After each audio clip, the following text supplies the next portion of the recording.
All right, we are back with another update with what's going on in the mortgage world with Mandi Henriod. Today is Thursday, March 27th. Let's start out with what are interest rates doing? So interest rates have jumped up a little bit.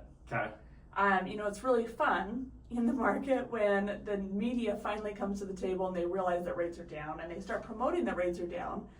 And then everybody makes it mortgage applications and rates go up because it looks like the market's moving fast, right? So just natural reaction. Okay, so are you guys locking or are you waiting? We are locking right now. If you are looking to close in the next 15 days, I would say lock. Okay. I think it's going to get worse before it gets better. If you have longer than 30 days, you could maybe afford to wait for a minute and see what happens. All right, so next, big news coming out with changes. The one that I saw had to do with FHA, but I know it's running across multiple loan products. Give us an update what's going on in the mortgage world. Yeah, so everything impacts, right? It's all an interweb. So the changes in our legislature with the new administration are now starting to impact mortgages. So things that you should know. FHA was a big one that was announced this week. Effective May 25th, FHA will no longer be allowed to write mortgages for anyone who is not a U.S. citizen or a permanent resident alien, meaning you have a green card. So visas will no longer be allowed. All the other variations that we see no longer allowed. So that's going to be really important. Now, here's the interesting thing that we are seeing already. This was announced just 2 days ago, and it says that the rule says that FHA case number has to be pulled by May 25th. Having said that, we are seeing lenders preemptively move that date up because they're afraid of having those sitting on their line and getting those purchased by FHA. So we have active clients who are going to be impacted by this if they have a visa. So watch out for that. Okay, so I guess, do you know why they did this or what is? So it's part of it, and we're going to talk about the other piece because this is going to impact Fannie Mae and Freddie Mac also. Okay. They also came out with an announcement this week. It has to do with the new administration narrative that there are not variations. We are not worried about race, ethnicity, religion. There will no longer be programs to help with that.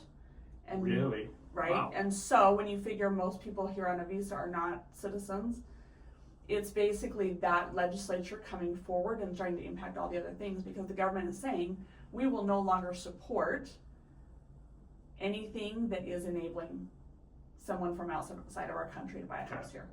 So that's it. I mean, they really want to say, if you're going to buy a house in the United States using financing, you better be a U.S. citizen or have a permanent resident alien card, which is a time-consuming process. We have a lot of people in our country who are here on visas. They are here legally working.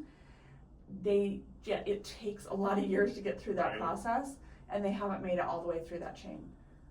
Those individuals will not be able to get an FHA loan. Okay, so is there still time if you're currently working with someone? Yes, I would move very quickly. Is there time to get them into a home still? Yes, I would move very quickly.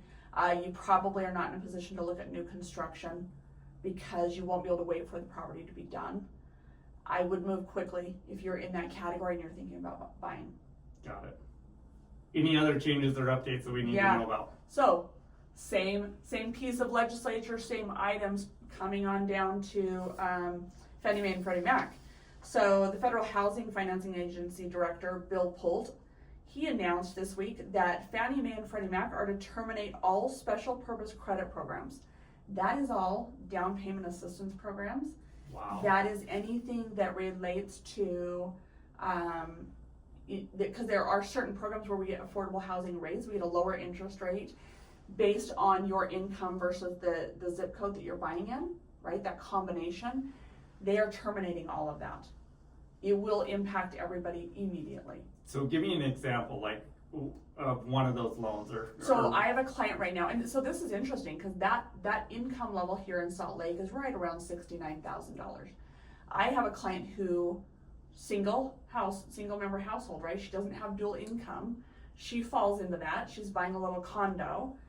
her rate with affordable housing financing through Fannie Mae Freddie Mac is giving her a 6.375 rate with no points. Without this program, she's at 6.875.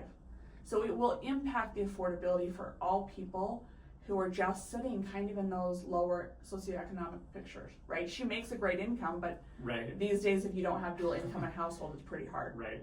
right? So it is being announced that that is all done.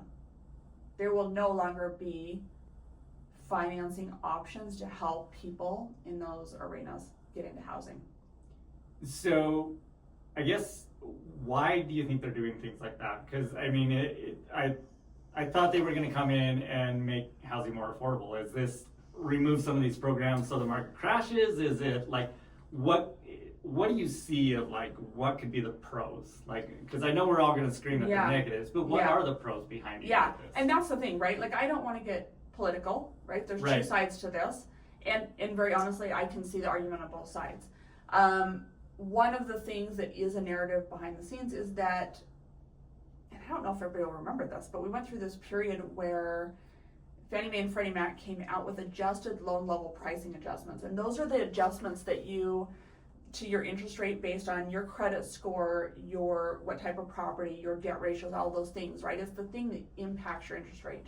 It's the reason that you can't see a rate on a billboard and assume it's your rate, right? Right.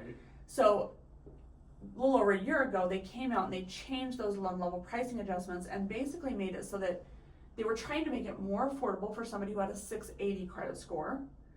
But in doing that, the way that they counterbalanced it is if you had a credit score between 700 and 740, your pricing, your rate was still better than the 680, but it got worse, right? Right. You took a bigger hit in that little window, which is, those weird moments where it goes from 700 being a great credit score to 740 is now a great credit score.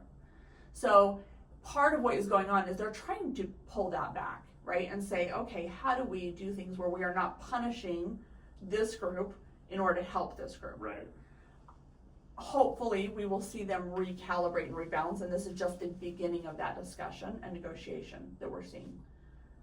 But for now, it's an important item. So really, it's almost kind of like a reset of we've created this program and we're allowing Right. this,